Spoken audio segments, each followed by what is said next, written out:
Hello everyone, nandito po ulit tayo ngayon sa bahay nila Kuya Rogelio. Bali, may nagbigay po sa kanya ng 1,100 pang dagdag po sa kanyang medication.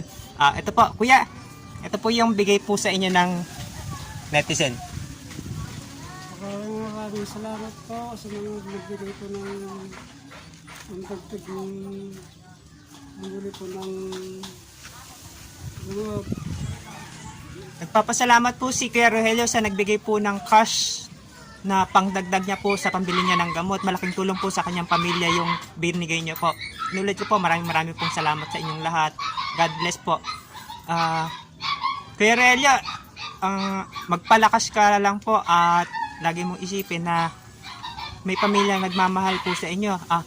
Hinihiling ko lang po kay Sariwakwak TV tapos kay Christian Mark Gray. Sana makita niyo po yung sitwasyon ni Kuya. Meron po siyang stage 4 cancer.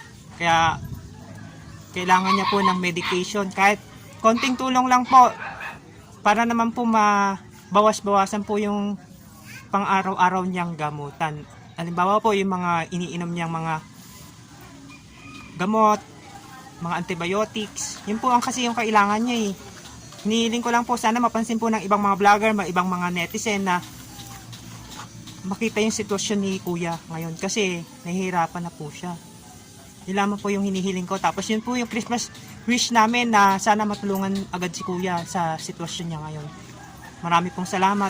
God bless po. Kuya, ingat ka palagi Salamat.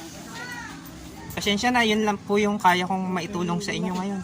Malaking tulong na po yung pandagdag.